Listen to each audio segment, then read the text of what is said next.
Hello everyone. तो आज की क्लास में सोल्व करने वाले हैं एग्रीकल्चर के टॉप 50 मोस्ट इंपॉर्टेंट क्वेश्चंस के बारे में। तो यार हाँ, वीडियो को आपको एंड तक जरूर देखना है, क्योंकि यार हाँ, इस वीडियो में जिस क्वेश्चन को क्लियर किया जा रहा है वो सभी क्वेश्चंस आपके पिछले वर्षों में पूछे गए क्वेश्चन है। ठीक है, चलो आज के वीडियो को स्टार्ट करते हैं, आज कुछ नया सीख लेते हैं। इससे पहले अगर चैनल को अभी तक सब्सक्राइब नहीं किया है तो चैनल को सब्सक्राइब कर लेना और पास के बेल आइकन को दबा देना, क्योंकि हम ऐसे ही एग्रीकल्चर रिलेटेड डेली वीडियोस लाते रहते हैं। ठीक है, चलो आज के वीडियो स्टार्ट करते हैं, आज कुछ नया सीख लेते हैं।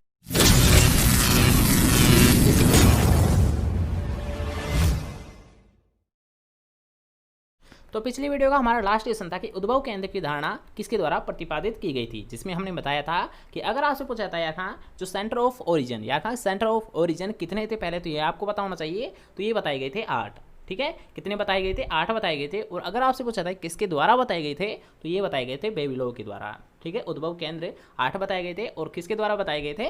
बेबीलोव के द्वारा बताए गए थे। ठीक है, तो आज का हमारा फर्स्ट क्वेश्चन की हम बात कर लेते हैं अब कि आईसीआर का पूरा नाम क्या होता है। तो यार हाँ, इस क्वेश्चन को आपको याद रखना है, क्योंकि यार हाँ, ये दोनों ही क्वेश्चन आपसे एग्जाम में पूछे जाते हैं कि आईसीआर का स्थापना कब की गई थी और इसका फुल नेम क्या होता है। ठीक है, दोनों ही क्वेश्चन आपको एग्जाम में देखने को मिल सकते हैं, इसलिए दोनों को आपको इसे ध्यान रखना है। तो सबसे पहले हम बात कर लेते हैं आईसीआर का पूरा नाम क्या होता है, अर्थात इसकी फुल फॉर्म क्या होती है। तो आईसीआर की जो फुल फॉर्म होती है ये होती है Indian council of agriculture research. क्या होती है? Indian council of agriculture research. और अगर बात करते हैं इसकी स्थापना के बारे में, तो इसकी स्थापना की गई थी 16 जुलाई 1929 को। कब की गई थी? 16 जुलाई 1929 को इसकी स्थापना की गई थी। तो यार हाँ, यहाँ पर हमने दोनों को क्वेश्चंस को क्लियर कर लिया है कि अगर आपसे पूछा था आईसीआर की फुल फॉर्म, तो आईसीआर की फुल फॉर्म होती है Indian council of agriculture research. और इसकी स्थापना कब की गई थी? इसकी स्थापना की गई थी 16 जुलाई 1929 को। कब की गई थी? 16 जुलाई 1929 को। इसके साथ साथ यार हाँ, अगर आपसे क्वेश्चन पूछा जाता है कि आईसीआर दिवस किसे मनाया जाता है, अर्थात आईसीआर दिवस कब मनाया जाता है, तो ये मनाया जाता है 16 जुलाई को। कब मनाया जाता है? 16 जुलाई को मनाया जाता है। ठीक है, सभी पॉइंट क्लियर हुए। नेक्स्ट क्वेश्चन की ओर बढ़ते हैं। तो नेक्स्ट क्वेश्चन आपसे पूछ रहा है नार्म है, अर्थात ये कहाँ पर स्थित है। तो सबसे पहले यार हाँ, ये नार्म होता क्या है। ठीक है, इसकी फुल फॉर्म आपको पता होना चाहिए। तो अगर बात करते हैं नार्म, ठीक है, NAARM की फुल फॉर्म क्या होती है? नेशनल एकेडमी ऑफ, इसकी जो फुल फॉर्म होती है ये होती है यार national academy of agriculture research management. क्या होती है? National academy of agriculture research management होती है। और अगर आपसे पूछा था नार्म कहाँ पर स्थित है, हैदराबाद में स्थित है, दिल्ली में स्थित है, बेंगलुरु में स्थित है, फिर करनाल में स्थित है। जल्दी से आप बता दीजिए पहले कि नार्म कहाँ पर स्थित है, हैदराबाद में, दिल्ली में, बेंगलुरु में या फिर करनाल में। जल्दी से कमेंट करेंगे सभी बच्चे कि नार्म कहाँ पर स्थित है, हैदराबाद में, दिल्ली में, बेंगलुरु में या फिर करनाल में। जल्दी से बताइए कि नार्म कहाँ पर स्थित है। तो ये होता है यार हाँ, हैदराबाद में। कहाँ पर स्थित है? नार्म हैदराबाद में स्थित है। और हैदराबाद कहाँ पर है? तेलंगाना में। ठीक है, हैदराबाद कहाँ पर पड़ता है? तेलंगाना में।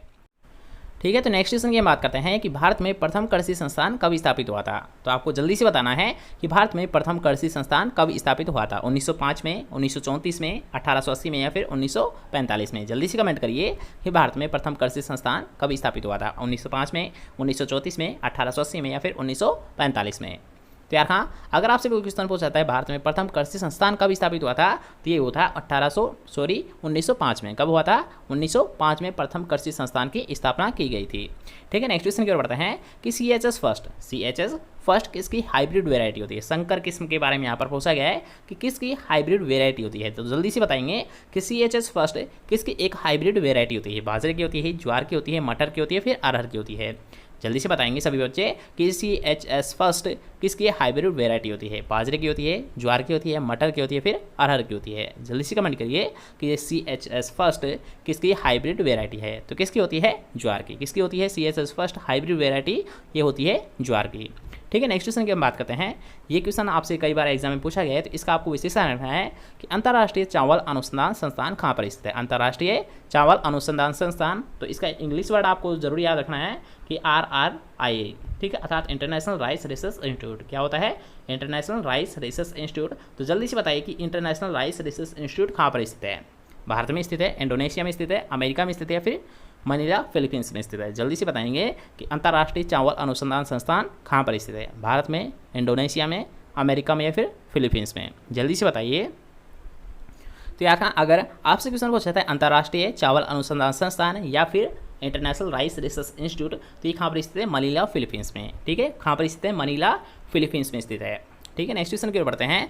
तो नेक्स्ट क्वेश्चन आपसे पूछा जा रहा है कि भारत में फसल, ठीक है, भारत में फसलीय पौधों के पुनः स्थापना का कार्य किसके द्वारा किया जाता है। क्वेश्चन को दोबारा से पढ़ लीजिए कि भारत में फसलीय पौधों के पुनः स्थापना का कार्य किसके द्वारा किया जाता है। फॉरेस्ट रिसर्च इंस्टीट्यूट देहरादून के द्वारा, national bureau of plant genetic resources के द्वारा, इंडियन एग्रीकल्चर रिसर्च इंस्टीट्यूट के द्वारा, या फिर इनमें से किसी के नहीं द्वारा। जल्दी से बताएंगे कि भारत में फसलीय पौधों का पुनः स्थापन। तो यहाँ पर याद रखा एक वर्ड यूज किया है पुनः स्थापन, अर्थात याद रखा कि जो जंगली क्षेत्र, ठीक है, जंगली क्षेत्रों में जो पौधा उग रहा है तो उसकी यार की खेती करने के लिए, ठीक है, जंगल में जो पौधा उगा है तो उसे यार खेती करने के लिए अगर ग्रामीण क्षेत्र में उसका प्रयोग किया जाता है तो उसे बोला जाता है पादप पुनः स्थापन।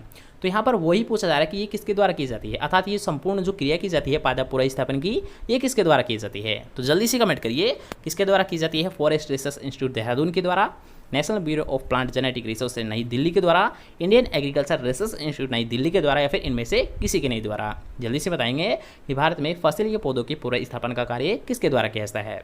तो यार हाँ, अगर आपसे पूछता है पादप पुनः स्थापन का कार्य तो ये किया जाता है NBPGR अर्थात national bureau of plant genetic resources के द्वारा, जो कि कहाँ पर स्थित है, नई दिल्ली में स्थित है। यार हाँ, ये एक मोस्ट इंपॉर्टेंट क्वेश्चन भी बनता है, कई बार आपसे एग्जाम में पूछा गया है कि NBPGR क्या होता है। NBPGR अर्थात national bureau of plant genetic resources कहाँ पर स्थित है, नई दिल्ली में स्थित है। कहाँ पर स्थित है NBPGR national bureau of plant genetic resources, ये स्थित है नई दिल्ली में। ठीक है, क्वेश्चन क्लियर। और नेक्स्ट क्वेश्चन की ओर बढ़ते हैं कि गेहूं की फसल क्या है। जल्दी से कमेंट करेंगे कि गेहूं की फसल क्या होती है। परपरागित होती है, सेल्फ पॉलिनेटेड होती है, बहुधा परपरागित होती है, फिर इनमें से कोई सी नहीं होती है। जल्दी से बताइए कि गेहूं की फसल क्या होती है। सेल्फ पॉलिनेटेड होती है, क्रॉस पॉलिनेटेड होती है, ऑफ्टन क्रॉस पॉलिनेटेड होती है, या फिर इनमें से कोई सी नहीं होती है। जल्दी से बताएंगे गेहूं की फसल होती क्या है। जल्दी से बताओ कि गेहूं की फसल क्या होती है। परपरागित होती है, स्वपरागित होती है, बहुधा परपरागित होती है, फिर इनमें से कोई नहीं होती है। जल्दी से बताएंगे सभी बच्चे गेहूं की फसल होती क्या है। तो यार हाँ, अगर आपसे कुछ पूछा जाता है गेहूं और धान, ठीक है, याद रखना कि अगर आपसे क्वेश्चन पूछा जाता है कि गेहूं और धान क्या होती है, तो यार हाँ, गेहूं और धान क्या होती है, सेल्फ पोनेटेड वेराइटी होती है। क्या होती है, सेल्फ पोनेटेड अर्थात स्वपरागित फसल होती है। क्या होती है, स्वपरागित फसल होती है। ठीक है, नेक्स्ट क्वेश्चन की ओर बढ़ते हैं कि प्योर लाइन थ्योरी प्रतिपादित किया गया था, अर्थात यार प्योर लाइन जो सिद्धांत दिया गया था ये किस में दिया गया था। फैसियोलस वल्गेरिस में दिया गया था, विग्ना रेडिएटम दिया गया था, विग्ना मुंगो में दिया, फिर इनमें से किसी में नहीं दिया गया था। जल्दी से बताएंगे ये जो प्योर लाइन थ्योरी है ये किसके द्वारा प्रतिपादित अर्थात किस में प्रतिपादित की गई थी। ठीक है, तो इसमें पूछा जा रहा है किस में, अर्थात फैसियोलस वल्गेरिस में किया जाता है, विग्ना रेडिएटा में, विग्ना मुंगो, या फिर इनमें से कोई नहीं में। जल्दी से बताएंगे कि प्योर लाइन थ्योरी किस में दी गई थी। जल्दी से बताओ प्योर लाइन किस में दी गई थी।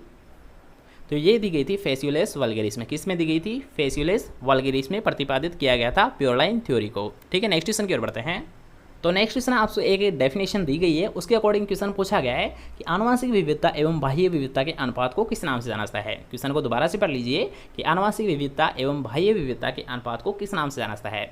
हेरिटेबिलिटी अर्थात वंशानुगतित्व, उत्परिवर्तन या संकर ओज, या फिर इनमें से कोई सा नहीं। जल्दी से बताएंगे कि आनुवंशिक विविधता तथा बाह्य विविधता के अनुपात को किस नाम से जाना जाता है। वंशानुगतित्व के नाम से, उत्परिवर्तन के नाम से, संकर ओज के नाम से, या फिर इनमें से कोई नहीं। जल्दी से बताएंगे कि आनुवंशिक विविधता एवं बाह्य विविधता के अनुपात को किस नाम से जाना जाता है। तो यार हाँ, अगर आपसे क्वेश्चन पूछा जाता है आनुवंशिक विविधता एवं बाह्य विविधता के अनुपात को, तो इसको जाना जाता है हेरिटेबिलिटी। क्या बोला जाता है यार हाँ, आनुवंशिक विविधता एवं बाह्य विविधता को अनुपात को वंशानुगतित्व किसके नाम से जाना जाता है, वंशानुगतित्व के नाम से जाना जाता है, हेरिटेबिलिटी के द्वारा जाना जाता है।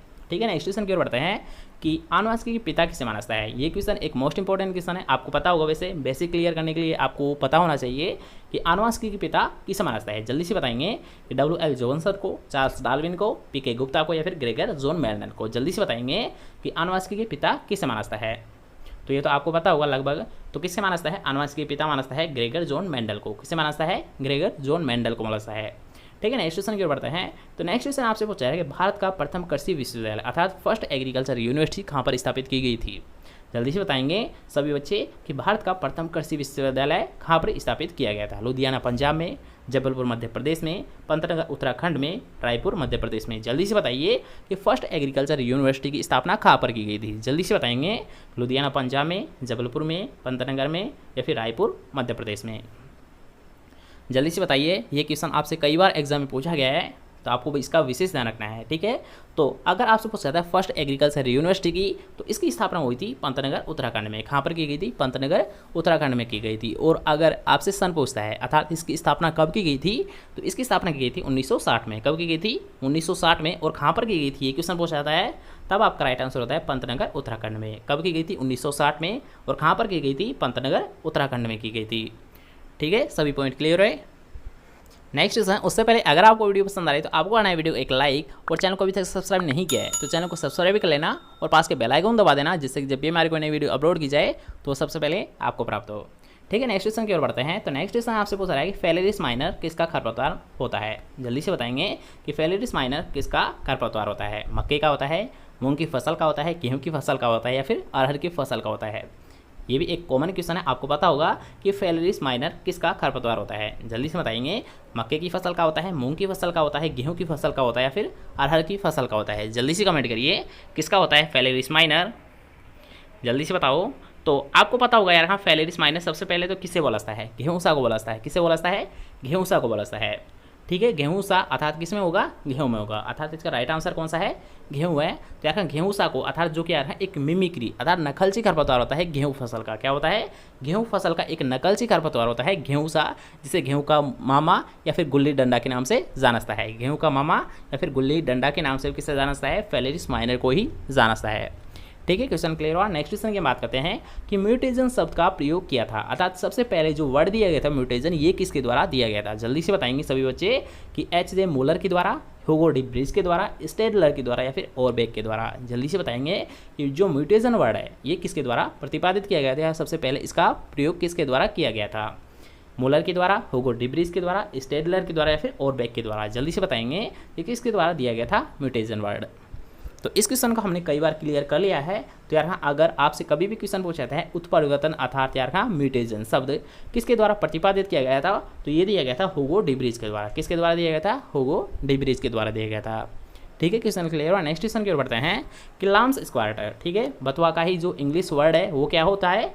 लाम्स स्क्वार्टर होता है। तो इसमें इसका वैज्ञानिक नाम पूछा गया है, ठीक है। लाम्बस स्क्वार्टर इसका इंग्लिश नेम है और हिंदी नेम इसका क्या है? बथुआ। तो जल्दी से बताएंगे कि जो बथुआ होता है इसका बॉटनिकल नेम क्या होता है। जल्दी से बताइए क्या होता है बथुआ का बॉटनिकल नेम। एनागिलिस आर्वेंसिस होता है, साइप्रस रोटेंडस होता है, चिनोपोडियम एल्बम, ठीक है। ये केनो नहीं होता है बल्कि चिनोपोडियम होता है, ठीक है। चिनोपोडियम एल्बम होता है या फिर इनमें से कोई सा नहीं होता है। जल्दी से बताएंगे कि बथुए का वैज्ञानिक नाम अर्थात बॉटनिकल नेम क्या होता है। एनागिलिस आर्वेंसिस, साइप्रस रोटेंडस, चिनोपोडियम एल्बम, या इनमें से कोई सा नहीं। जल्दी से बताइए कि बथुए का वैज्ञानिक नाम अर्थात बॉटनिकल नेम क्या होता है। तो यार हाँ, बथुए का अगर आपसे पूछा जाता है बॉटनिकल नेम, तो इसका क्या होता है? Chenopodium album. क्या होता है? चिनोपोडियम एल्बम होता है, जिसकी फैमिली कौन सी थी? चिनोपोडियेसी, ठीक है। बथुआ की फैमिली क्या होती है? चिनोपोडियेसी फैमिली से बिलोंग करता है, ठीक है। नेक्स्ट क्वेश्चन की ओर बढ़ते हैं। तो नेक्स्ट क्वेश्चन आपसे पूछा गया एक बीजपत्रीय, ठीक है। क्वेश्चन को दोबारा से पढ़ लीजिए कि एक बीजपत्रीय पौधा कौन सा है? मक्का होता है, अरहर होता है, मटर होता है, या फिर मूंगफली होती है। जल्दी से बताएंगे कि एक बीजपत्रीय पौधा कौन सा है? मक्का है, अरहर है, मटर है, या फिर मूंगफली है। जल्दी से बताइए कि कौन सा एक बीजपत्रीय पौधा है। जल्दी से बताएंगे सभी बच्चे। तो याद रखना कौन होता है एक बीजपत्रीय पौधा? मक्का होता है। क्या होता है? मक्का एक बीजपत्रीय पौधा होता है, ठीक है। नेक्स्ट क्वेश्चन की ओर बढ़ते हैं कि गर्म मौसम का पौधा कौन सा है? सरसों है, मटर है, मक्का, या फिर जौ है। जल्दी से बताएंगे कि गर्म मौसम में किस प्लांट को ग्रो किया जाता है? सरसों को ग्रो किया जाता है, मटर को किया जाता है, मक्के को किया जाता है, या फिर जौ को किया जाता है। जल्दी से कमेंट करेंगे गर्म मौसम का पौधा किसे माना गया है? सरसों को माना गया है, मटर को माना गया है, मक्का को माना गया है, फिर जौ को माना गया है। जल्दी से बताइए गर्म मौसम का पौधा कौन सा है। तो यार हाँ, अगर आपसे पूछा जाता है गर्म मौसम का पौधा तो कौन सा होता है? मक्का होता है, ठीक है। अगर बात की जाए एक बीजपत्रीय पौधा की तो भी क्या होता है? मक्का होता है। और अगर बात की जाए गर्म मौसम का पौधा तो भी कौन सा होता है? मक्का ही होता है, ठीक है। नेक्स्ट क्वेश्चन की ओर बढ़ते हैं। तो नेक्स्ट क्वेश्चन आपसे पूछा रहा है कि हाई लाइसिन युक्त प्रोटीना किसकी प्रजाति होती है? अर्थात यार हाँ, जो प्रोटीना है, ठीक है, एक वर्ड दिया गया है प्रोटीना, तो ये किसकी वेराइटी होती है ये आपको बताना है, जिसमें हाई लाइसिन, ठीक है, लाइसिन पाया जाता है सबसे ज़्यादा प्रोटीना में। तो ये किसकी वेराइटी होती है? गेहूं की होती है, मक्का की होती है, लहसुन में होती है, या फिर जौ की होती है। जल्दी से बताएंगे कि प्रोटीना किसकी उन्नतशील वेराइटी होती है? गेहूं की होती है, मक्का की होती है, लहसुन की होती है, या फिर जौ की होती है। जल्दी से बताएंगे सभी बच्चे कि हाई लाइसिन युक्त प्रोटीना किसकी प्रजाति होती है? गेहूं की होती है, मक्का की होती है, लहसुन की होती है, फिर जौ की होती है। जल्दी से कमेंट करेंगे। तो यार हाँ, अगर आपसे क्वेश्चन पूछा जाता है प्रोटीना के बारे में, तो शक्ति और प्रोटीना, दो आपको वर्ड याद रखने हैं, शक्ति और प्रोटीना। ठीक है, कौन कौन सी याद रखोगे? शक्ति और प्रोटीना दोनों ही किसकी उन्नतशील वेराइटी होती है? मक्के की होती है। किसकी होती है? शक्ति और प्रोटीना दोनों में, जिसमें क्या होती है? हाई लाइसिन कंटेंट पाया जाता है। और ये किसकी होती है? मक्के की उन्नतशील वेराइटी होती है। ठीक है, शक्ति और प्रोटीना दोनों किसकी वेराइटी होती है? मक्के की वेराइटी होती है। ठीक है, नेक्स्ट क्वेश्चन की ओर बढ़ते हैं। अब यार हाँ, ये एक वेरी वेरी इंपॉर्टेंट क्वेश्चन है। क्या होता है? एक वेरी वेरी इंपॉर्टेंट क्वेश्चन है, कई बार आपसे एग्जाम में पूछा गया है, तो इसलिए आपको इसका विशेष ध्यान रखना है। तो इसमें आपसे पूछा रहा है कि आलू के पछेती झुलसा रोग का कारण क्या होता है। अर्थात यार जो लेट ब्लाइट होती है आलू में, लेट ब्लाइट ऑफ पोटैटो, तो इसका रोग कारक क्या होता है? अल्टरनेरिया सोलेनाई होता है, कोलिटोट्राइकम फाल्गेटम होता है, जेंथोमोनास विग्निकोला होता है, या फिर फाइटोप्टेरा इन्फेस्टेंस होता है। जल्दी से बताएंगे कि लेट ब्लाइट ऑफ पोटैटो का रोग कारक क्या होता है, अर्थात इसका कोजल ऑर्गेनिज्म क्या होता है। जल्दी से बताएंगे सभी बच्चे कि पछेती झुलसा रोग, जो कि एक मोस्ट इंपॉर्टेंट डिजीज है आलू की, तो जल्दी से बताएंगे किसके द्वारा होती है? अल्टरनेरिया सोलेनाई के द्वारा होती है, कोलिटोट्राइकम फाल्गेटम के द्वारा होती है, जेंथोमोनास विग्निकोला के द्वारा होती है, फिर फाइटोप्टेरा इन्फेस्टेंस के द्वारा होती है। जल्दी से बताओ सभी बच्चे कि किसके द्वारा होती है लेट ब्लाइट ऑफ पोटैटो? तो ये होती है फाइटोप्टेरा इन्फेस्टेंस के द्वारा। किसके द्वारा होती है? फाइटोप्टेरा इन्फेस्टेंस के द्वारा यह late blight of potato disease होती है। ठीक है, नेक्स्ट क्वेश्चन की ओर बढ़ते हैं। तो नेक्स्ट क्वेश्चन आपसे हो रहा है ग्राम, अर्थात यार जो चना है, तो ये किस फैमिली से बिलोंग करता है, अर्थात इसका परिवार कौन सा होता है? लेग्यूमिनेसी होता है, ग्रेमिनी होता है, सोलनेसी होता है, फिर मालवेसी होता है। ये तो आपको पता होगा यार चना। तो जल्दी से बताइए कि चना किस परिवार से संबंधित होता है? लेग्यूमिनेसी से, ग्रेमिनेसी से, सोलनेसी या फिर मालवेसी से? जल्दी से बताएंगे कि चना किस परिवार से संबंधित होता है? लेग्यूमिनेसी से, ग्रेमिनेसी, सोलेनेसी या फिर मालवेसी से? जल्दी से बताइए कि चना किस परिवार से संबंध रखता है। तो आपको पता होगा यार ग्राम या चना कौन सी फैमिली से बिलोंग करता है? लेग्यूमिनेसी से। और अगर आपसे पूछा जाता है यार लेग्यूमिनेसी का उप फैमिली, ठीक है, इसका उपकुल कौन सा होता है? तो पेपिलियोनेसी। ठीक है, लेग्यूमिनेसी का उपकुल कौन सा होता है? पेपिलियोनेसी। कौन सा होता है? पेपिलियोनेसी। ठीक है, नेक्स्ट क्वेश्चन की ओर बढ़ते हैं। तो नेक्स्ट क्वेश्चन आपसे पूछा रहा है कि उज्जैन 21 प्रजाति है, अर्थात यहाँ पे एक वेराइटी दे रखी है उज्जैन 21। तो जल्दी से बताइए किसकी होती है? उड़द की होती है, अरहर की होती है, चना की होती है, फिर सोयाबीन की होती है। जल्दी से बताएंगे कि उज्जैन 21 किसकी प्रजाति होती है? उड़द की होती है, अरहर की होती है, चने की होती है, फिर सोयाबीन की होती है। जल्दी से कमेंट करेंगे किसकी वेराइटी होती है? तो ये वेराइटी होती है चने की। किसकी होती है? उज्जैन 21 वेराइटी चने की होती है। ठीक है, नेक्स्ट क्वेश्चन की ओर बढ़ते हैं। तो नेक्स्ट क्वेश्चन आपसे पूछा है कि लिफाफिस एरिसिमी किस फसल का कीट होता है, अर्थात मुख्य कीट किसका होता है? लिफाफिस एरिसिमी। तो सबसे पहले आपको ये पता होना चाहिए कि लिफाफिस एरिसिमी होता क्या है। ठीक है, यहाँ पर मैं बता देता हूँ यार मस्टर्ड जो एफिड होता है, मस्टर्ड एफिड होता है, तो उसी को यार लिफाफिस एरिसिमी के नाम से जाना जाता है। क्या होता है? मस्टर्ड जो एफिड होता है। क्या होता है? मस्टर्ड जो एफिड होता है, तो उसी को यार लिफाफिस एरिसिमी के नाम से जाना जाता है। तो इसी से आपको पता चल गया होगा कि किसका एक मुख्य कीट होता है? सरसों का होता है। किसका होता है? लिफाफिस एरिसिमी। ये होता है एक सरसों का मुख्य कीट होता है। और क्या होता है? मस्टर्ड एफिड का ही नाम क्या होता है? लिफाफिस एरिसिमी होता है। ठीक है, नेक्स्ट क्वेश्चन की ओर बढ़ते हैं कि सबसे ज़्यादा प्रोटीन किस में पाई जाती है? जल्दी से बताएंगे कि सबसे ज़्यादा प्रोटीन कंटेंट किस में पाई जाता है? चने में पाई जाता है, उड़द में पाई जाती है, मटर में पाई जाता है, फिर सोयाबीन पाई जाती है। जल्दी से कमेंट करेंगे सभी बच्चे कि सबसे ज़्यादा प्रोटीन कंटेंट किस में पाई जाता है? चने में पाई जाती है, उड़द में पाई जाता है, मटर में पाई जाता है, फिर सोयाबीन पाई जाता है। जल्दी से बताइए कि सबसे ज़्यादा प्रोटीन कंटेंट किस में पाई जाता है। तो ऑफिशियली यार अगर आपसे पूछा जाता है प्रोटीन कंटेंट के बारे में, तो सबसे ज़्यादा जो प्रोटीन कंटेंट होता है ये होता है सोयाबीन में। कितना होता है? और अगर आपसे यहाँ पर ये क्वेश्चन पूछा जाता है कितना होता है, तो ये होता है 44%। कितना होता है प्रोटीन कंटेंट? ये होता है 44%। और अगर आपसे क्वेश्चन पूछा जाता है यार ऑयल कंटेंट के बारे में, ठीक है, यहाँ पर आपसे पूछा गया प्रोटीन कंटेंट के बारे में, तो सबसे ज़्यादा जो प्रोटीन होती है ये होती है सोयाबीन में। कितनी होती है? 44% होती है। और अगर आपसे यहाँ पर ये क्वेश्चन पूछा जाता है कि ऑयल कंटेंट अर्थात तेल की मात्रा कितनी होती है, तो यार ये भी क्वेश्चन कई बार आपसे एग्जाम में पूछा गया है कि सोयाबीन में तेल कितना पाया जाता है? तेल परसेंट अर्थात यार ऑयल कंटेंट कितना पाया जाता है सोयाबीन में? तो ये होता है 20%, केवल और केवल 20%। कितना होता है यार अगर क्वेश्चन पूछा जाता है ऑयल कंटेंट के बारे में, तो ये होता है 20%। और अगर आपसे पूछा जाता है प्रोटीन, तो प्रोटीन कितनी होती है? 44% होती है। ठीक है, दोनों पॉइंट क्लियर है, दोनों पॉइंट को याद रखना, कई बार आपसे एग्जाम में पूछे गए हैं। ठीक है, तो नेक्स्ट क्वेश्चन की ओर बढ़ते हैं कि कौन सी रबी की फसल है? जल्दी से बताइए कि रबी की फसल कौन सी है? ज्वार है, बाजरा है, धान है, या फिर गेहूं है? जल्दी से बताएंगे कि रबी की फसल कौन सी है? ज्वार है, बाजरा है, धान है, या फिर गेहूं है? जल्दी से बताइए कि रबी की फसल कौन सी है? ज्वार है, बाजरा है, धान है, या फिर गेहूं है? तो ऑफिशियली कौन सी है? गेहूँ जो चना। गेहूँ जो चना ये क्या होती है? रबी की फसल होती है। तो राइट आंसर आपका 4th माना जाएगा। नेक्स्ट क्वेश्चन ये पूछा जा रहा है, नेक्स्ट क्वेश्चन आपसे पूछा जा रहा है कि एरेकिस हाइपोजिया क्या होता है। एरेकिस हाइपोजिया किसका वानस्पतिक नाम होता है, अर्थात किसका बॉटनिकल नेम है, ये आपको बताना है। तो जल्दी से बताइए कि एरेकिस हाइपोजिया किसका वानस्पतिक नाम होता है, अर्थात किसका बॉटनिकल नेम होता है। सोयाबीन का होता है, मूंगफली का होता है, चने का होता है या फिर मटर का होता है। जल्दी से बताएंगे कि एरेकिस हाइपोजिया किसका बॉटनिकल नेम होता है, सोयाबीन का, मूंगफली का, चने का या फिर मटर का। जल्दी से बताइए कि एरेकिस हाइपोजिया किसका बॉटनिकल नेम होता है।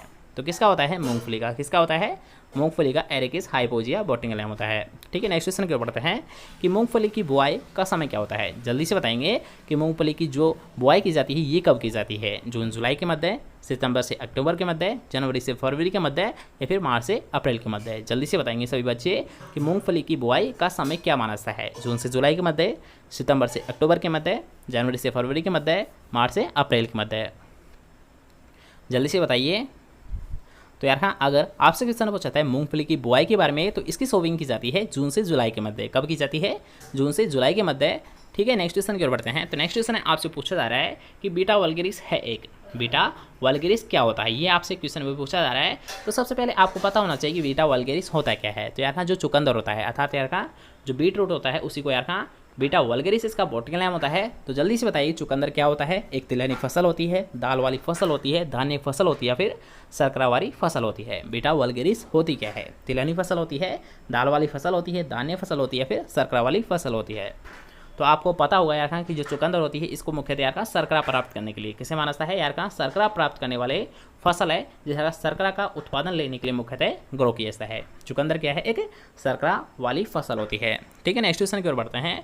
तो नेक्स्ट क्वेश्चन आपसे पूछा रहा है कि IGFRI, इसे आप पहले लिख लीजिए कि IGFRI तो ये झांसी से में संबंधित है। अब ये किससे संबंधित होती है, यहाँ पर एक क्वेश्चन पूछा जा रहा है। ठीक है, ये नहीं पूछा जा रहा है कि कहाँ पर स्थित है। यहाँ पर पहले आपको ऑप्शन में दे रखा है IGFRI कहाँ पर स्थित, झांसी, और झांसी कहाँ पर पड़ता है, उत्तर प्रदेश में स्थित है। ठीक है, तो यहाँ पर आपसे क्वेश्चन पूछा जा रहा है कि किससे संबंधित होती है, अर्थात खाद्य फसल अनुसंधान से, चारा फसल अनुसंधान से, रेशा फसल अनुसंधान से या फिर वन वृक्ष अनुसंधान से।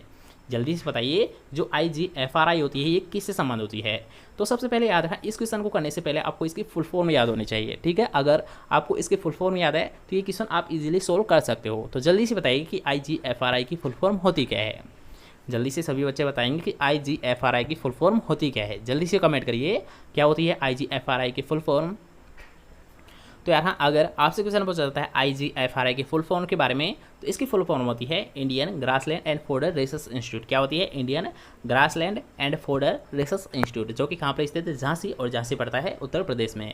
दोबारा से देख लीजिए कि Indian grassland and फोर्डर research institute इसकी फुल फॉर्म होती है, जो कि कहाँ पर स्थित है, झांसी, उत्तर प्रदेश में स्थित है।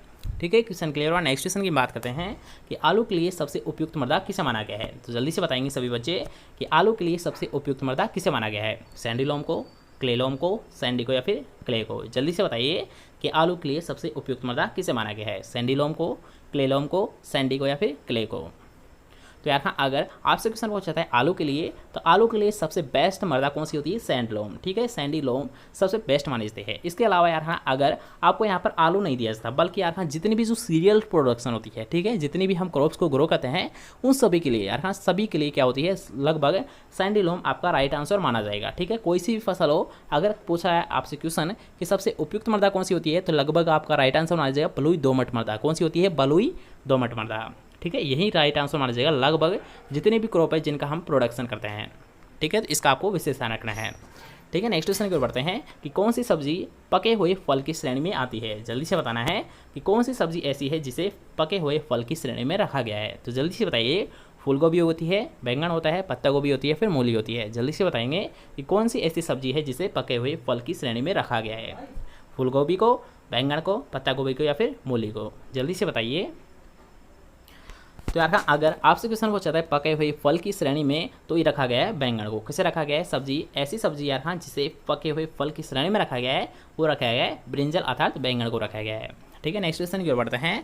तो ये भी एक अच्छा क्वेश्चन है, कई बार आपसे एग्जाम में पूछा गया है, इसलिए आपको इसका भी विशेष ध्यान रखना है। तो यार हाँ, यहाँ पर आपसे पूछा गया कौन सा वानस्पतिक तेल, अर्थात यार हाँ कि तेल हृदय के लिए सबसे अधिक स्वास्थ्यवर्धक माना जाता है।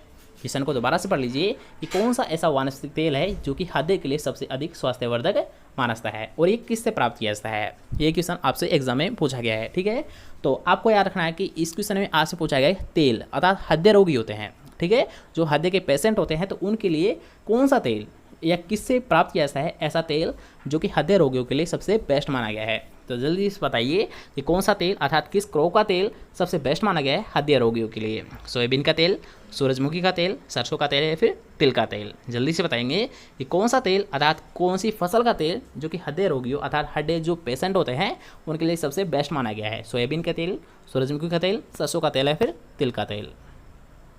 तो यह होता है सूरजमुखी का तेल। यार कहाँ की जो सूरजमुखी से प्राप्त किया जाता है ऑयल कंटेंट है तो ये सबसे बेस्ट माना जाता है हृदय पेशेंट वालों मरीजों के लिए। किसके लिए माना जाता है, जो हृदय के पेशेंट है तो उनके लिए सबसे बेस्ट माना जाता है सूरजमुखी का तेल। ठीक है, नेक्स्ट क्वेश्चन की ओर बढ़ते हैं।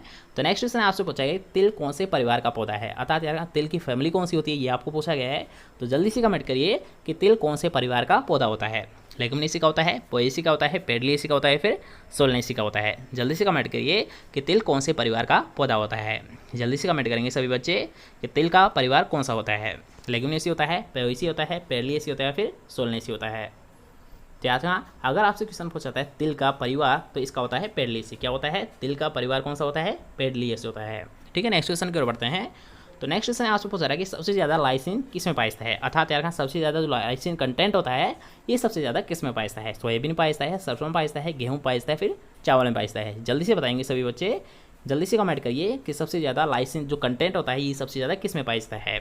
सोयाबीन में, सरसों में या फिर गेहूँ में या फिर चावल में। जल्दी से बताइए कि लाइसिन कंटेंट सबसे ज़्यादा किस में पाया जाता है, सोयाबीन में, सरसों में, गेहूँ में या फिर चावल में। तो ये सब पाया जाता है सबसे ज़्यादा सोयाबीन में। किसमें पाया जाता है, लाइसिन कंटेंट सबसे ज़्यादा पाया जाता है सोयाबीन में। ठीक है, नेक्स्ट क्वेश्चन को बढ़ते हैं। तो नेक्स्ट क्वेश्चन आपसे पूछा जा रहा है कि मेडिको सेटावा क्या होता है। तो सबसे पहले आपको ये पता होना चाहिए कि मेडिको सेटावा होता क्या है। तो यार रेंज का क्या होता है, जो रेंज का होता है तो उसी का बोटनी नेम क्या होता है, मेडिको सेटावा होता है। तो अब इसके अकॉर्डिंग जल्दी से बता दीजिए कि रेंज का होता क्या है। तिलहनी फसल का होता है, धान्य फसल का एक पौधा होता है, सब्जी फसल का उत्पादन का एक पौधा होता है या फिर चारे की फसल का एक पौधा होता है। जल्दी से बताइए कि रेंजसा का प्रयोग किसके लिए कैसा है अर्थात जो रेंज का होता है इसका बॉन्ड के नाम क्या होता है, मेडिकोसेटाइवा। तो इसका प्रयोग मुख्यतः किसके लिए कैसा है, तिलहन फसल के लिए, धान्य फसल के लिए, सब्जी की फसल के लिए या फिर चने की फसल के लिए।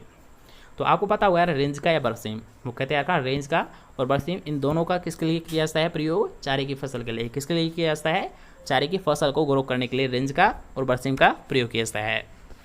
ठीक है, नेक्स्ट क्वेश्चन की ओर बढ़ते हैं। तो नेक्स्ट क्वेश्चन आपसे पूछा रहा है कि रबी की मौसम की सब्जी कौन सी है। जल्दी से बताएंगे रबी की सीजन में कौन सी सब्जी को ग्रो किया जाता है, लोबिया को, गाजर को, भिंडी को या फिर करेला को। जल्दी से बताएंगे कि रबी के मौसम में की कौन सी सब्जी है अर्थात कौन सी ऐसी सब्जी जिसे रबी के सीजन में लिया जाता है। लोबिया होती है, गाजर होती है, भिंडी होती है, फिर करेला होता है। जल्दी से बताइए कि रबी के मौसम में कौन सी सब्जी को ग्रो किया जाता है। तो यार हाँ अगर आपसे पूछा जाता है रबी की सीज़न के लिए तो कौन सी होती है, गाजर। कौन सी होती है, रबी की सीज़न में लिया जाता है गाजर फसल को। अब यार हाँ गाजर से संबंधित एक और मोस्ट इंपॉर्टेंट क्वेश्चन बनता है कि अगर आपसे क्वेश्चन पूछा जाता है गाजर, तो यार हाँ गाजर वैसे देखी जाती है सीजनल क्रॉप अर्थात एक वर्षीय फसल होती है। लेकिन अगर आपसे क्वेश्चन ये पूछा जाता है कि गाजर यार हाँ कि सीड प्रोडक्शन के लिए, यार ना गाजर को जब यार हाँ सीड प्रोडक्शन के लिए ग्रो किया जा रहा है, इसको वर्ड को जरूर ध्यान रखना कि जब इसका यार हाँ प्रोडक्शन सीड के लिए जाता है अर्थात बीज प्राप्त करने के लिए जब इसको ग्रो किया जाता है तब ये क्या होती है, एक द्विवर्षीय फसल होती है। क्या होती है, सीड प्रोडक्शन किया जाता है तब ये क्या होती है, एक द्विवर्षीय फसल होती है। ठीक है, इस पॉइंट को जरूर ध्यान रखना कि वैसे अगर पूछा जाता है गाजर क्या होती है तो सीजनल क्रॉप होती है अर्थात एक वर्षीय फसल होती है। लेकिन अगर आपसे यहाँ पर ये क्वेश्चन पूछा जाता है गाजर का जब प्रोडक्शन लिया जाता है सीड प्रोडक्शन के लिए, किसके लिए अर्थात यहाँ जब गाजर को सीड प्राप्त करने के लिए ग्रो किया जाता है तब ये क्या होती है, एक द्विवर्षीय फसल होती है। ठीक है, सभी पॉइंट क्लियर और नेक्स्ट क्वेश्चन की ओर बढ़ते हैं। तो नेक्स्ट क्वेश्चन आपसे पूछा गया कोल क्रॉप कहलाती है। तो जल्दी से बताइए कोल क्रॉप कौन कौन सी होती है, ये आपको पता होना चाहिए इस क्वेश्चन के लिए। तो जल्दी से बताएंगे कोल क्रॉप कौन सी कहलाती है, फूल गोभी, गाजर गोभी या सॉरी गाजर, मूली या फिर पालक। जल्दी से बताएंगे कोल क्रॉप कौन सी है, फूल गोभी है, गाजर है, मूंगली या फिर पालक है। जल्दी से बताएंगे कोल क्रॉप कौन सी होती है, फूल गोभी, गाजर, मूली या फिर पालक। तो यार हाँ कोल क्रॉप के अंतर्गत रखी जाती है मुख्यतः फूल गोभी और पत्ता गोभी। किसे रखा जाता है, फूल गोभी और पत्ता गोभी को रखा जाता है। तो इसका राइट आंसर कौन सा हुआ, फर्स्ट ऑप्शन अर्थात फूल गोभी को कोल क्रॉप के नाम से जाना जाता है। ठीक है, नेक्स्ट क्वेश्चन के बढ़ते हैं। तो नेक्स्ट क्वेश्चन आपसे पूछा जा रहा है कि पादप रोग विज्ञान की सर्वप्रथम पुस्तक, पादप रोग विज्ञान की सर्वप्रथम पुस्तक कौन सी थी? Disease of cultivated crops and their cause and their control. तो दोबारा से देख लीजिए, disease of cultivated crop, their causes and their control के लेखक किसे, अर्थात इस पुस्तक के राइटर कौन है, ये आपको बताना है। तो जल्दी से बताइए, डिबेरी होता है, लुईस पास्चर होता है, कुहान होता है या फिर हुक होता है? जल्दी से बताइए। जो पादप रोग विज्ञान की सर्वप्रथम पुस्तक थी disease of cultivated crops, their causes and their control, तो इसके लेखक कौन थे, इसके राइटर कौन थे? जल्दी से बताइए। डिबेरी थे, लुईस पास्चर थे, कुहान थे या फिर हुक थे? तो कौन से यार कहाँ? कुहान। ठीक है, जो सर्वप्रथम पुस्तक थी disease of cultivated crops, their causes and their control, तो इसके राइटर थे कुहान। कौन थे? कुहान। ठीक है, नेक्स्ट क्वेश्चन की ओर बढ़ते हैं। तो नेक्स्ट क्वेश्चन आपसे पूछा है कि निम्न में से संक्रामक बीमारी नहीं है। क्वेश्चन को दोबारा से पढ़िए। यहाँ पर आपको बताना है संक्रामक बीमारी कौन सी नहीं होती है। कवक जनित रोग नहीं होती है, प्रोक्योटिक जनित रोग नहीं होती है, विषाणु जनित रोग नहीं होती है, फिर वायु प्रदूषण जनित रोग नहीं होती है। अर्थात कौन सी संक्रामक बीमारी नहीं होती है, ये आपको बताना है। तो जल्दी से कमेंट करिए, कौन सी नहीं होती है संक्रामक बीमारी। तो यार हाँ, अगर आपसे क्वेश्चन पूछा जाता है संक्रामक बीमारी के बारे में, तो कौन सी होती है? वायु प्रदूषण। ठीक है, वायु प्रदूषण से जो रोग होते हैं तो वो क्या होते हैं? संक्रामक बीमारी नहीं होते हैं। ठीक है, नेक्स्ट क्वेश्चन की ओर बढ़ते हैं कि विटामिन ए का मुख्य स्रोत किसे माना जाता है। तो आपको पता होगा यार हाँ, जो जितने भी जो येलो कलर के फ्रूट होते हैं, येलो कलर के जितने भी फ्रूट होते हैं, तो सबसे ज़्यादा यहाँ vitamin a content yellow colour के फ्रूट में ही देखने को मिलता है। तो जल्दी से बता दिए इसका राइट आंसर कि विटामिन ए का मुख्य स्रोत कौन सा होता है? पपीता होता है, अनार होता है, संतरा होता है या फिर स्ट्रॉबेरी होता है? अब तो मैंने बता भी दिया कि जितने भी यहाँ जितने भी जो येलो कलर के फ्रूट होते हैं तो उन्हीं में सबसे ज़्यादा विटामिन ए कंटेंट पाया जाता है। तो जल्दी से बताइए कि विटामिन ए का मुख्य स्रोत कौन सा होता है? पपीता होता है, अनार होता है, संतरा होता है या फिर स्ट्रॉबेरी होता है? जल्दी से बताएंगे कि विटामिन ए का मुख्य स्रोत कौन सा होता है? पपीता होता है, अनार होता है, संतरा होता है या फिर स्ट्रॉबेरी होता है? तो जैसा कि हमने बताया यार का येलो कलर के फ्रूट अर्थात पपीता कौन सा होता है? पपीता और आम। यार का आम और पपीता दोनों ही किसके स्रोत माने जाते हैं? विटामिन ए कंटेंट के माने जाते हैं। ठीक है, नेक्स्ट क्वेश्चन की ओर बढ़ते हैं कि नेक्स्ट क्वेश्चन आपसे पूछा जा रहा है कि भारत में उत्पादन की दृष्टि से प्रथम स्थान प्राप्त वाला फल कौन सा है। ठीक है, यहाँ पर आपसे पूछा गया उत्पादन के बारे में, तो उत्पादन की दृष्टि में जल्दी से बताइए कि प्रथम स्थान पर कौन सा फल का है। जल्दी से कमेंट करेंगे। अमरूद का होता है, केले का होता है, आम का होता है या फिर सेब का होता है? जल्दी से बताएंगे कि अमरूद का होता है, केले का होता है, आम का होता है या फिर सेब का होता है? जल्दी से बताइए कि भारत में उत्पादन की दृष्टि से प्रथम स्थान पर कौन सा फल रखा गया है। जल्दी से बताएंगे सभी बच्चे, जल्दी से बताएंगे कि भारत में उत्पादन की दृष्टि से प्रथम स्थान पर कौन सा फल रखा गया है? अमरूद को, केले को, आम को या फिर सेब को? तो यार हाँ, अगर आपसे पूछा था प्रोडक्शन के बारे में, यार हाँ थोड़ा सा ध्यान से समझना कि अगर आपसे पूछा था प्रोडक्शन के बारे में, तब आपका राइट आंसर कौन सा माना जाएगा? केला। ठीक है, अगर पूछा था प्रोडक्शन के बारे में, तो प्रोडक्शन की दृष्टि से प्रथम स्थान कौन सा है? केला है। लेकिन अगर आपसे यहाँ पर ये क्वेश्चन पूछा है एरिया की दृष्टि से, तो एरिया की दृष्टि से अगर आपसे पूछा है भारत में सबसे अधिक क्षेत्रफल कौन से फल का है, तब आपका राइट आंसर माना जाता है आम। ठीक है, अगर पूछा था एरिया के बारे में, तो एरिया में सबसे ज़्यादा ग्रो किया जाता है आम को। लेकिन अगर प्रोडक्शन के बारे में पूछता है, अर्थात यार हाँ उत्पादन के बारे में अगर आपसे क्वेश्चन पूछा जाता है, तब आपका राइट आंसर किसे माना जाएगा? केला। ठीक है, उत्पादन में सबसे प्रथम स्थान पर रखा गया है केले को। और अगर बात की जाए एरिया अर्थात क्षेत्रफल के अकॉर्डिंग, तब आपका राइट आंसर माना जाएगा आम फसल। ठीक है, दोनों पॉइंट क्लियर हुए। नेक्स्ट क्वेश्चन की हम बात करते हैं कि माल्टा मैन किसकी प्रजाति है? माल्टा मैन किसकी उन्नतशील एक वेराइटी होती है? जल्दी से बताएंगे। केले की होती है, अमरूद की होती है, आम की होती है, फिर बादाम की होती है? जल्दी से बताइए कि माल्टा मैन किसकी प्रजाति होती है? केले की होती है, अमरूद की होती है, आम की होती है, फिर बादाम की होती है? जल्दी से कमेंट करिए, किसकी होती है माल्टा मैन प्रजाति? केले की होती है, अमरूद की होती है, आम की होती है, फिर बादाम की होती है? तो यार हाँ, अगर आपसे क्वेश्चन पूछा है माल्टा मैन प्रजाति का, तो ये किसकी होती है? केले की होती है। किसकी होती है? एक उन्नतशील वेराइटी होती है माल्टा मैन, किसकी होती है? केले की होती है। ठीक है, नेक्स्ट क्वेश्चन की ओर बढ़ते हैं। तो नेक्स्ट क्वेश्चन आपको एक नाम दे रखा है, क्वेश्चन को थोड़ा ध्यान से समझना कि बादाम रोगन क्या होता है, अर्थात बादाम रोगन किसको दिया गया है, नाम किसको दिया गया है? बादाम रोगन किसे बोला जाता है? बादाम की तेल को बोला जाता है, बादाम की गिरी को बोला जाता है, बादाम के छिलके को बोला जाता है, फिर अखरोट के तेल को बोला जाता है? ठीक है, यहाँ पर एक वर्ड दे रखा है बादाम रोगन। तो ये होता है क्या है? बादाम का तेल होता है, बादाम की गिरी होती है, बादाम का छिलका होता है, फिर अखरोट का तेल होता है। अर्थात बादाम रोगन किसे बोला जाता है, ये आपको बताना है। तो जल्दी से कमेंट करिए कि बादाम रोगन होता क्या है? बादाम का तेल होता है, बादाम की गिरी होता है, बादाम का छिलका होता है, फिर अखरोट का तेल होता है? जल्दी से कमेंट करिए कि बादाम रोगन होता क्या है। तो यार हाँ, अगर आपसे क्वेश्चन बताता है बादाम रोगन का, तो ये क्या होता है? बादाम का तेल होता है। क्या होता है? बादाम का एक तेल होता है।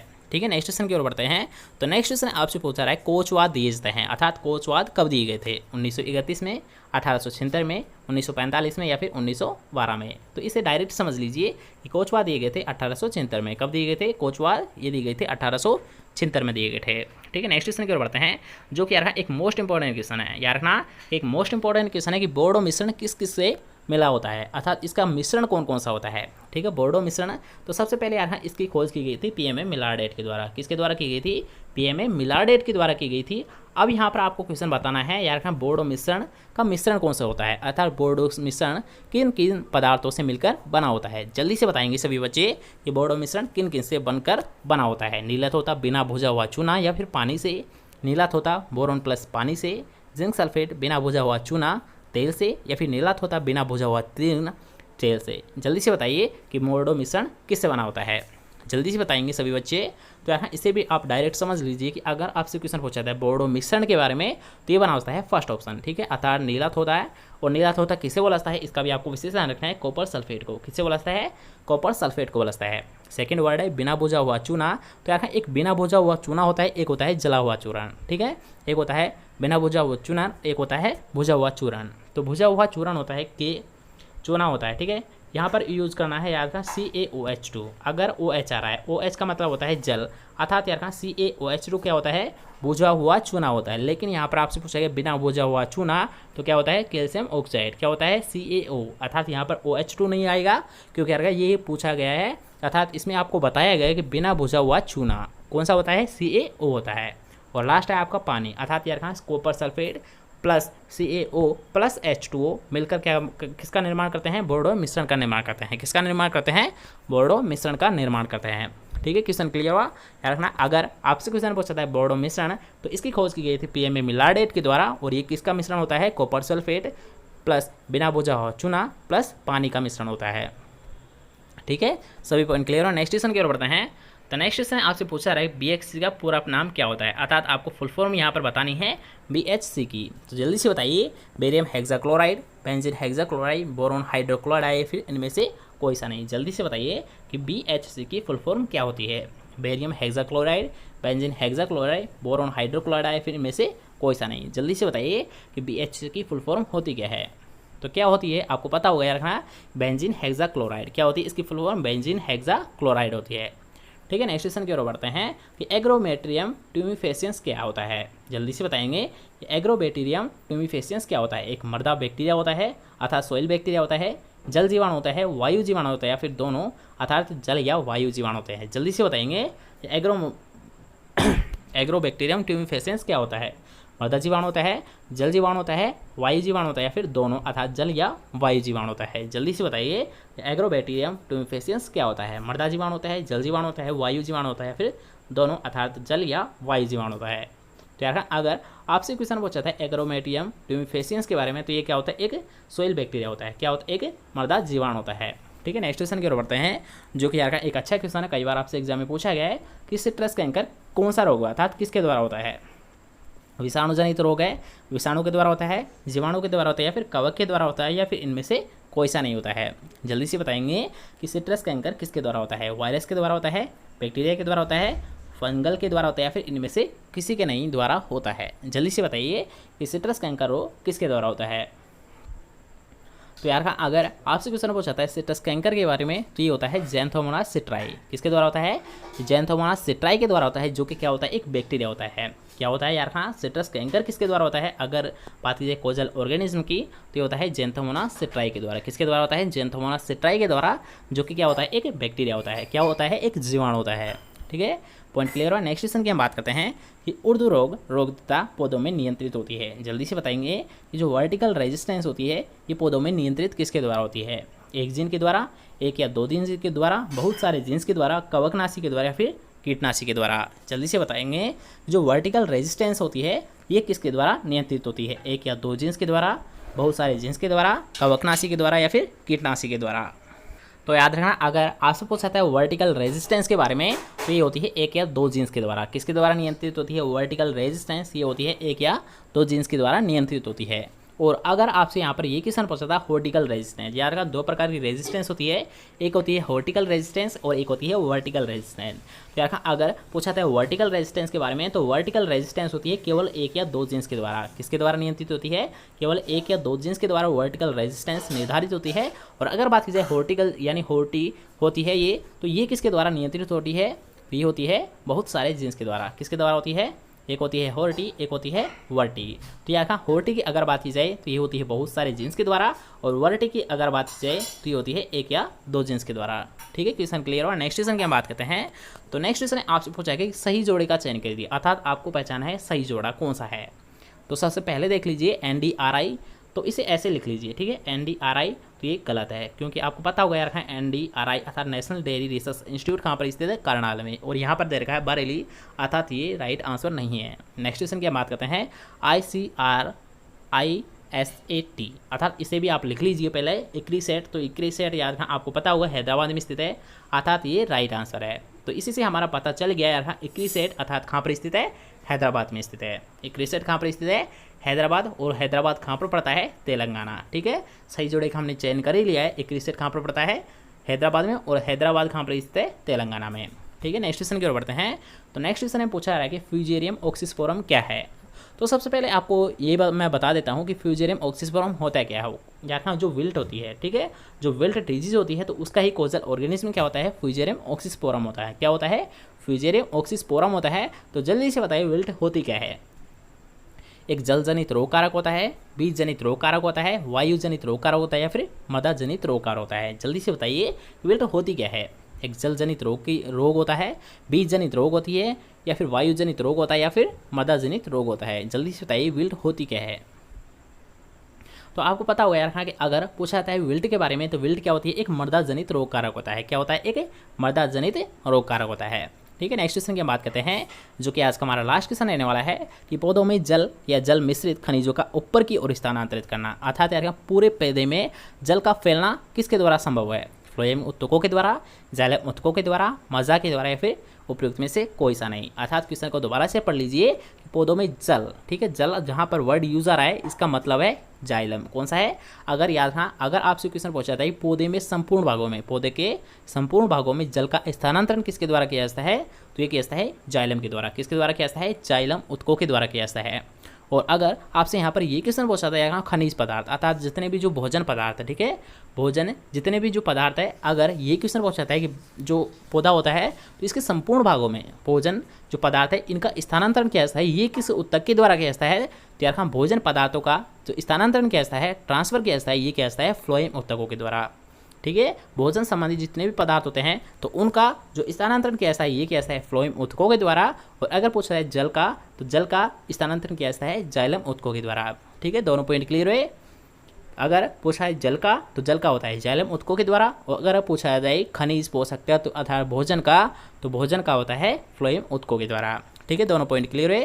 तो यार हाँ, दोनों को आपको विशेष ध्यान रखना है। ठीक है, तो आज के लिए बस लें। कैसा लगा आज का वीडियो कमेंट करके जरूर बताएं, और अगर आपको वीडियो पसंद आया हो तो आपको करना है वीडियो को एक लाइक, और इस वीडियो को शेयर जरूर कर देना। आपके लिए इस तरह स्ट्रगल किया जाता है, तो इतना हक तो हमारा भी बनता होगा कि आपको इस वीडियो को शेयर करना है। ठीक है, इसलिए अगर आपको वीडियो पसंद आया है तो आपको करना है वीडियो को एक शेयर, और चैनल को अभी तक सब्सक्राइब नहीं किया तो चैनल को लीजिए सब्सक्राइब। मिलते हैं नेक्स्ट टॉपिक। जय हिंद।